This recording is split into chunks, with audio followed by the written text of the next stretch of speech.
Okay, so today, welcome to the session for today. Today, we are going to be looking at the semantic model. That's what we are going to be talking about. We are going to see what the semantic model is and why it is important for Power BI. So, before we get into the details of the semantic model, we are going to be talking about the star schema design. And you are going to see what the star schema is and why it's also important. But before that, let's quickly look at the different kinds of tables that we can have in Power BI. Power BI, not in fact Power BI, but we have basically, when we are modeling data, we've got two types of tables. We can see the two types here. We've got the first one, which we call fact tables. And we're going to see why we call them fact. Now, at the most fundamental level, we organize data in Power BI into tables. Of course, like we know from our Excel, tables are structures, and these structures are made up of vertical columns and horizontal rows. The columns usually are referred to as attributes, of course, and the rows are usually referred to as, well, records. So if you've got a table, each row represents one record, and each column represents an attribute of maybe the entity you are trying to describe. What I mean by that is this: if we look at this table here, the table is called fact resellers. Let's just forget about the fact for now and just call it resellers. We can see that each of the entities, the table has specific things that it tries to use to describe the reseller sales. Of course, we see things like due date, employee key, order date, order quantity, and so on. Now, those things you see there are columns, and those columns try to describe reseller sales. So we call those columns attributes. Now, for a given reseller, you're going to have a row that represents a detail or a transaction, if you will, that, well, we want to keep records about. So, at the fundamental level, like I said, data in Power BI is organized into tables. And when we are designing a data model or a semantic model in this case, for the purposes of analyzing our data, it becomes very, very important for us to think in terms of fact tables and dimension tables. Now, what do these things mean? What do fact tables mean? What do dimension tables mean? I'm going to start with fact tables. I'll just, for example, change my color to red. So we're going to be looking at fact tables. Now, let's think of fact tables as maybe the central record keeper for specific business events. It captures things that are measurable, things that are quantifiable, that means they are quantitative, about a transaction or event. For example, if we look at fact reseller sales here, well, which is a fact table, it captures the details about the sale. We can see the due date for the sale, we can see the order date for the sale, we can see the order quantity, and all of those kinds of things. So, what are the core characteristics of any fact table? The first one is we are going to be looking at measures and metrics. So, that's the first characteristic. It will store measures and metrics. What do we mean by that? They will store numerical values. For example, if it is a sales related table, how much have we sold? That is the sales amount. What is the quantity that we have sold? That is the volume of what we've sold. Have we made any profit? That is, if we sold, the difference between the cost price and the selling price. We can aggregate these values. In other words, we don't want to be looking at the values on a per sales basis. We can aggregate them, for example, based on period, which could be month, it could be year, it could be quarter, for example. So the first thing we want to take note of as a characteristic of a fact table is the measure and the metric. And then the next thing we want to look at is something called grain, and I'm going to explain. Now, grain or granularity of a fact table is just something that defines the level of detail. Okay. And each row is going to represent an occurrence at that specific level. For example, maybe we've got salespeople that are selling. We want to know how much sales each salesperson has been able to make. So that is a grain, okay, the level of detail. Sometimes we might want to say for this week or for this month, how much have we sold? That's another level of grain. So that's the second thing we are going to be looking at. Now, another thing we are going to be looking at is relationship. So that's very, very important as well. Now, that's because each row will include things we call keys. And these keys are identifiers linking related data in the next kind of table we'll talk about, which is a dimension table. So these keys give us some kind of context that we will be using to, well, to view, uh, to analyze, to slice or dice our data. Now, let's just imagine a fact table as a central record in an accounting system, like we all do in our houses. Okay, let's look at that. Now, it's going to record each transaction. Let's look at a fact table, maybe as our bank account. And each of the records will be the transactions that happens against our bank account, which could be debits or credits. And of course, we could also look at the references to additional details like the dates or the description of the transaction or who we were making these payments to or who was giving us the amount of money that has come into our account. Now, these details in our bank account is what's going to be forming the backbone that we are going to be using to analyze maybe our spend on a monthly, on a daily, on a weekly, quarterly, or yearly basis, for example. So that's just how we'll be looking at fact tables. Now, the other kind of tables are dimension tables. And usually you are going to see a prefix dim against dimension tables and a prefix fact against fact tables. So those are some of the things we want to take note of.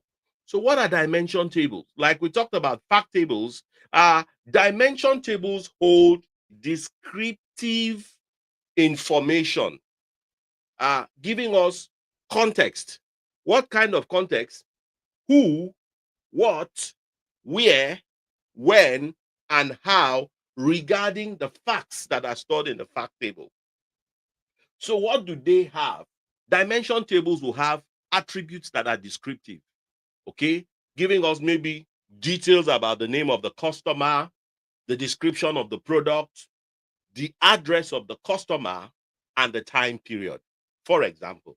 Now, they are going to also have information concerning, well, the values. What that means is that typically, one way you are going to recognize the two tables is that fact tables will usually contain more data. So they will be, fact tables will typically be bigger than dimension tables in terms of size. So that means if you want to quickly spot a fact table, it would have more records in it. So that's another thing. Now, when you create visuals in Power BI, which we are going to look at, you will be using dimension data to filter and group quantitative facts, for example. So those are some of the things we want to take note of. So think of a dimension table, well, as the background setting of a story, while fact tables is going to be telling you the actual story itself.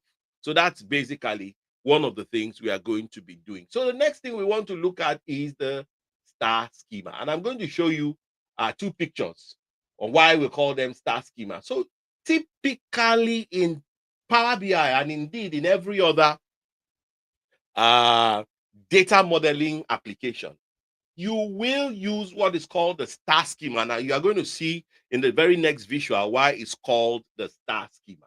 Now, typically, there is a relationship between the dimension table and the fact table. And typically, your semantic model will have one fact table and multiple dimension tables that are related to the fact table.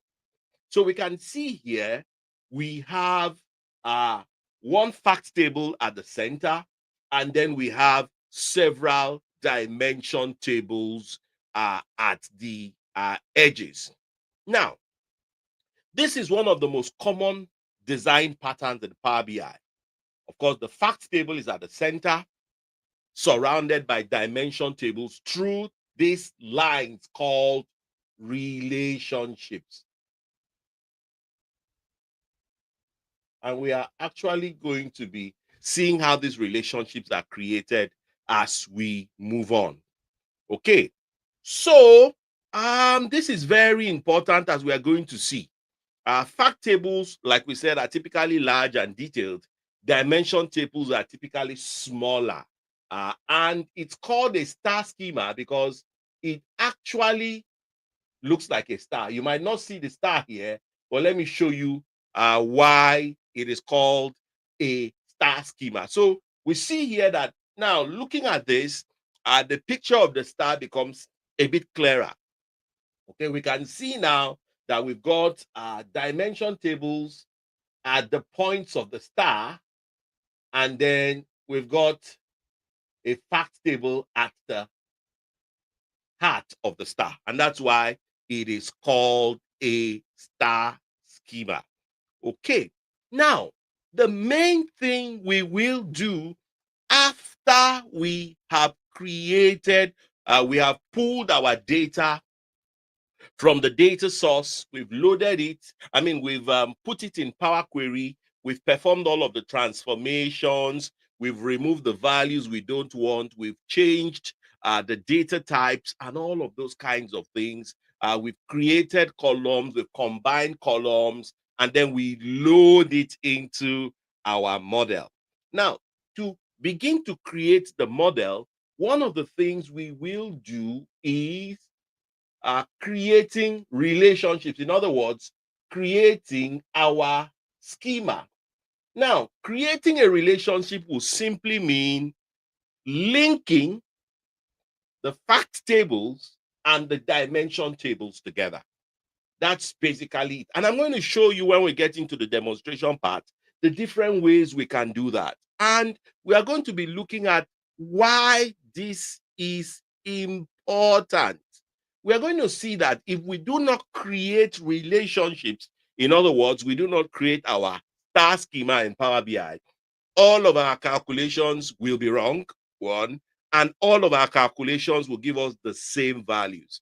They'll give us the same values. And of course, we know that is not possible. And that's a typical thing you want to take note of if you are in the workplace and you are creating your visuals and you are doing calculations based on your visuals, and they are giving you the same answers all through.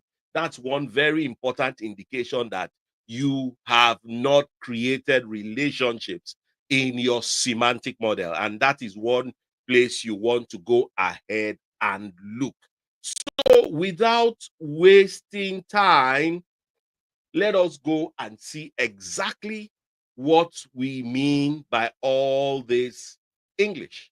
So we want to go now and create or design a data model. Okay, so we are here and we see the different views. Let me just hide this and hide this to give us a bigger view of what's going on. Remember, we have different views. That's our report view. That's our table view. And this is our relationship view, also called the model view. Now, if I collapse this, you see all of the tables that we brought into our model. And you can quickly see here that there is no link between the tables. In other words, there is no relationship. Okay, so that's one thing we want to take note of. And we are going to soon see the implication of not having a relationship. So I'll go to the report view here, for example, and I'll expand, for example, the data pane. Now, if I want to expand everything in the data pane, I'll just right click a blank area and I'll expand all. So it expands all of the details here. Now, if we are going to create our very first visual, just to try to make one very important point. So I'll expand the visualization pane and I want to, for example, create maybe a table. I'll just go ahead and click on table like that. Clicking on table is going to add the table visual to the canvas. Okay, now I want to create a table to try to see what's going on in my model. So I want to add columns to the table. So I'll go and click on product category. So clicking on product category is going to list all of the details. No, sorry, that wasn't category. Product category is what I want to create. So it lists all the categories. And we can quickly see some categories here. Let's go ahead and let's see if we can format the visual. I wanted to see if I can make this a bit bigger. Okay, they keep turning these things upside down from time to time. So I wanted to see if I can increase the font. But anyway, so that we don't waste time, we can see we've got accessories, we've got clothing, we've got components. Now, if I want to, for example, look at category by sales, I'll go now and add sales to that table. If I go ahead and click on sales, we see something very, very interesting happen. We see that for every category, the sum of sales is exactly the same. We see accessories, 77 million, about that. Bikes, 77 million. Clothing, 77 million. Components, 77 million. Total, 77 million. Clearly, we can see there's something wrong here. Because even if each of them were correct, the sum of all of them cannot still be 77 million. So there is something wrong. And that something wrong is because in our model view, there's no relationship. Okay, there's no relationship. That's why we have all of those values being the same. So now, how will we create relationships? There are lots of ways we can create relationships. Okay, so we want to create a relationship from the product table to the sales table. Now, the first way, and you want to take note, is you want to click on manage relationship in the model view. That's the first way. Now, in the manage relationship, we want to add a new relationship. Okay, so the first, it gives us a lot of things: from table, to table, cardinality, and cross filter direction. We're going to explain each of them one after the other. Okay, so we want to configure the relationship from the product table. So we're going to go ahead and select product in the from. Okay, we want to configure it to the sales table. So go ahead and click on sales. Now you see something very interesting happens. Power BI automatically detects the columns that are related. Okay, now on the from table, the column is called the primary key usually, and on the to table, the column is called the foreign key. But basically, they are the same thing. Okay, so we are going to see here that it has detected the from column, that is product key, and sales product key. And it tells us about the cardinality. Okay, telling us that the cardinality in this case again, has been automatically detected. That's because Power BI knows that the product column contains unique values, and it tells us that there is a cardinality of 1 to many. Okay, that means the product key here, there can be multiple sales of a product on the sales table. One product can be sold many times. So 1 to many, that's what that means. And then it tells us the cross filter direction. And we can see here that automatically make this relationship active is checked. So if I go ahead and save this, like I will do now, we see something very interesting happen. It tells us we can see here the details of the relationship and the status is active. I'll just close this, but we are going to see here that if we look at the sales table, I'll just take this up and take this down. We can see that there's now a relationship between the sales table and the product table. Okay, so there's a 1 to many. One product can be sold multiple times.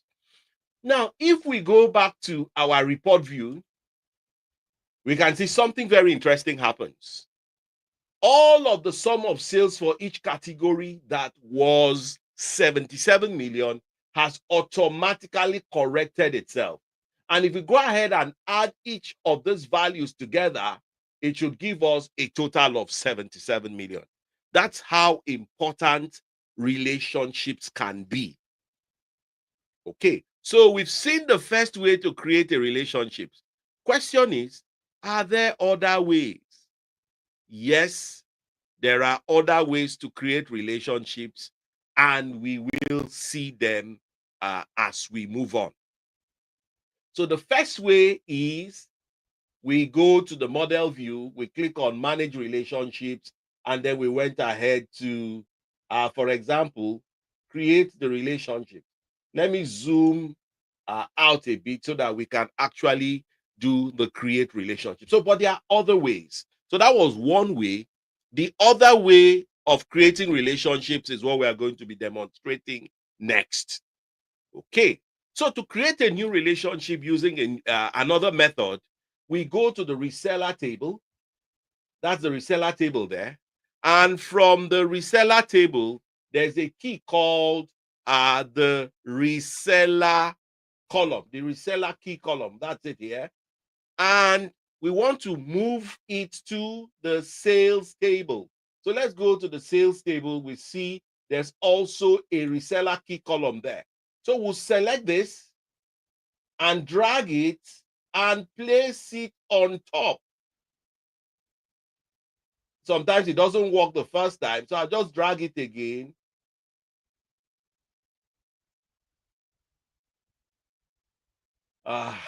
Not working as I expect. So let me just drag and see.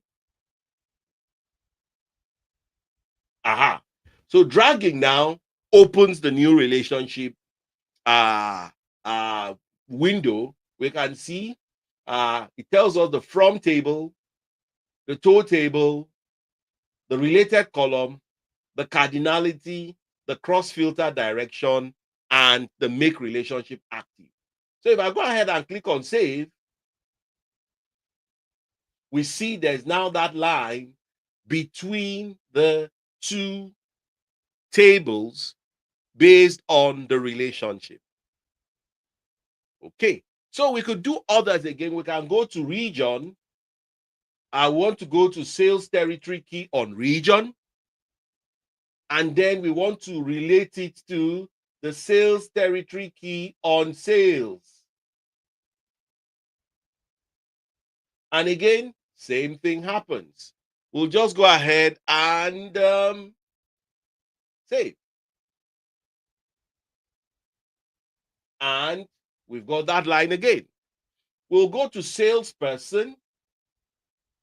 I'll just zoom in a bit. Salesperson, employee key, and sales employee key. So I'll go ahead and do the same thing.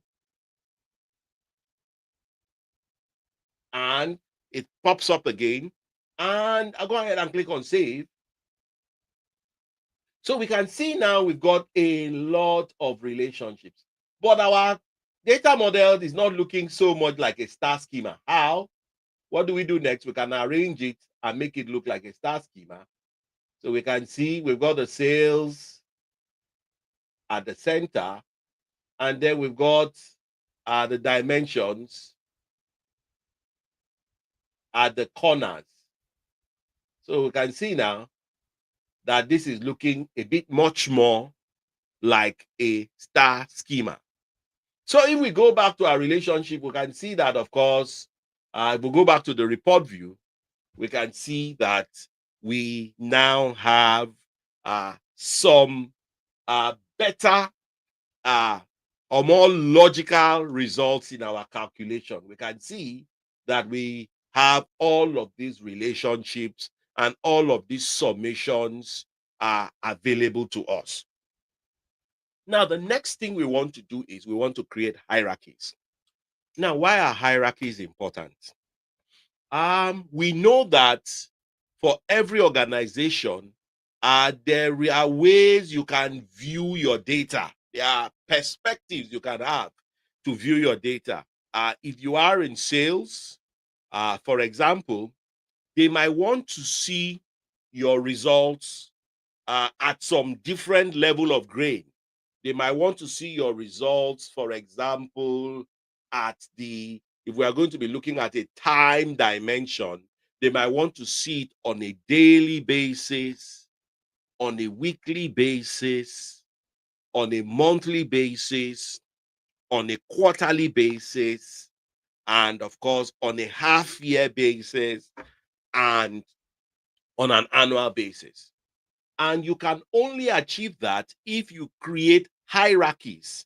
In dates, of course, there will be the lowest level of grain for date will be day, and then moving up will be week, and then moving up will be month, and then quarter, and then half year, and then year.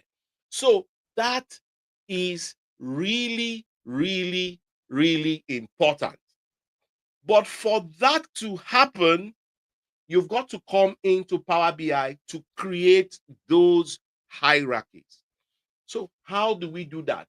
We do that still in the model view. So we'll go to model view, and I'm just going to expand those two panes there, the property pane and the data pane.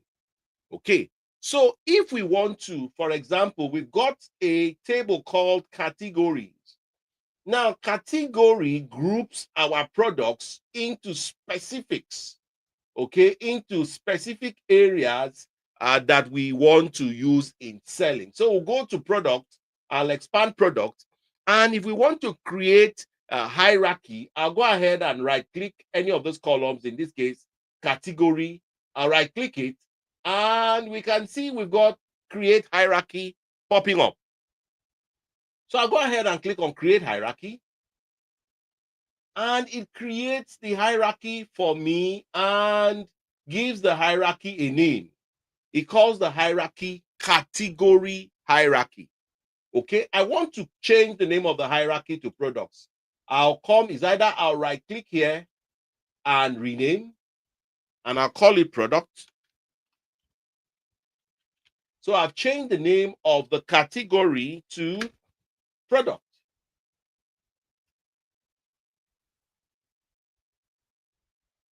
Okay, so it tells me that that is not going to happen. Okay, so I should call it products because product is already a name that is taken. So I'll put an S there, and this time around it accepts it. Okay, so we've created the product hierarchy, but we've not given the hierarchy any depth. So if I expand it, nothing. So to add to the product hierarchy, I'll come to the properties pane, to the hierarchy area, and I want to add levels. Okay, so the first level category is added by default. I want to come and add, for example, subcategory, under category, and I'll go ahead and add another one called product. So if I come here and click on apply level changes, we are going to see that if we expand products, that's the category. We can see one level of depth is product as category. The next level of depth is subcategory. The next level of depth is product. So that means that if we want to slice and dice, or we want to view our products in different ways, we can view it by, for example, category, by subcategory, or by product. So that indicates the different level of granularity that we want to view maybe our products. Okay, so lots and lots and lots of things we can do. Now, another thing we can do here is we could create, we had a lot of measures that we can categorize a lot of these things and put them into folders. Okay, so we can organize columns and put them into a display folder, for example. So I can go and, for example, in the data pane, I can do just that. So I can organize columns into folders. I can go, for example, and select on background color. Let's see, I'll go to background color. Let's see. I'll go and select font color format, for example. And then I can go ahead and control select background color format, for example. So I've selected the two of them and I want to put them into a display folder. So I'll click on display folder here and type the folder name,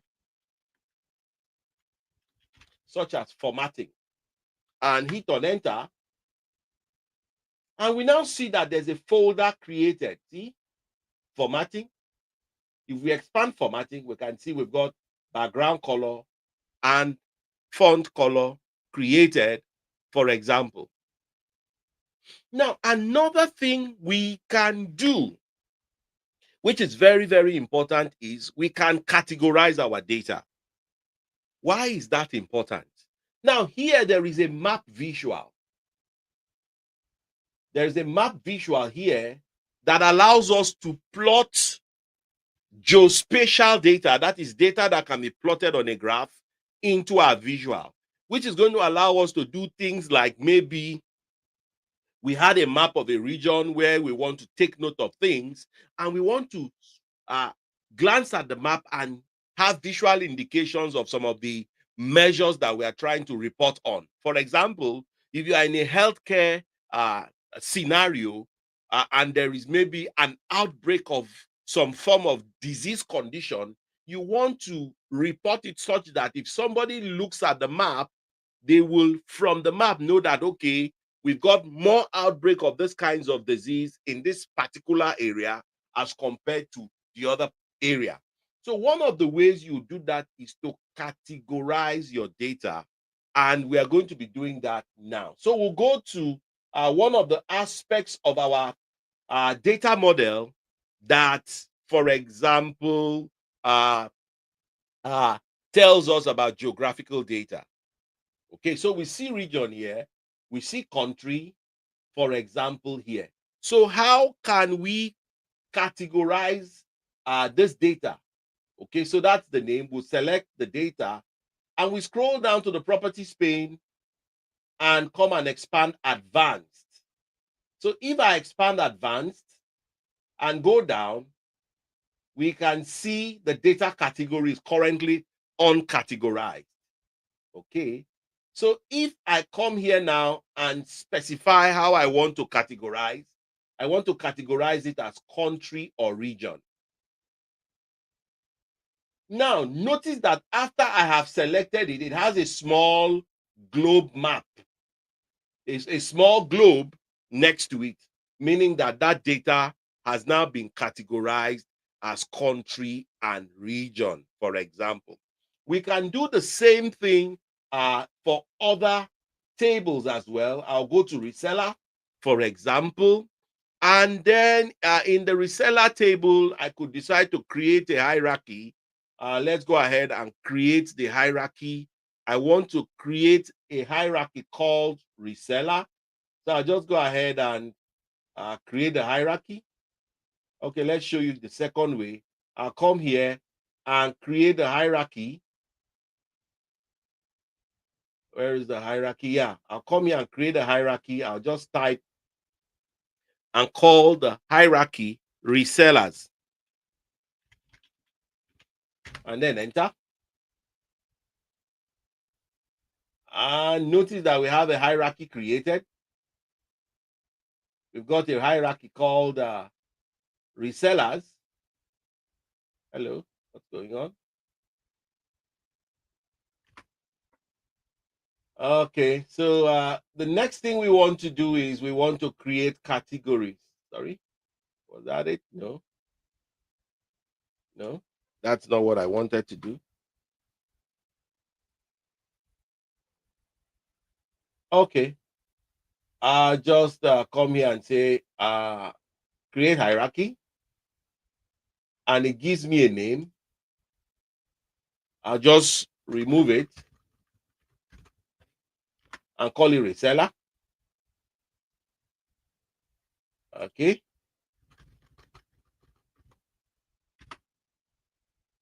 Wow, there's a mistake I made here. I'll have to take this out. I'll delete from model. Yeah. Okay, so I'll go ahead and create the hierarchy, which I'll call resellers.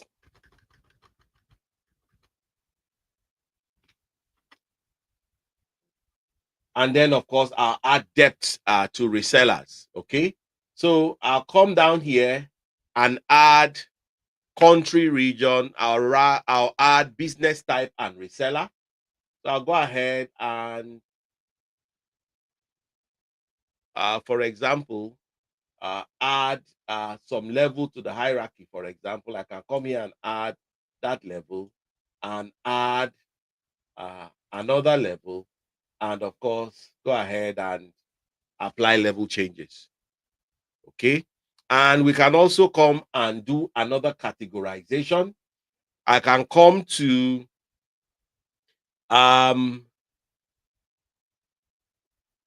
still under reseller, I can come to country region and categorize it. Come to advanced, come to category and call it country region. And then click on state province and also come and give it a category, for example, and come to advanced and categorize it as state or province. Okay, so that's basically all of the things that we can do. We've seen how to create relationships within a table. We've seen the implications of not having a relationship in a table.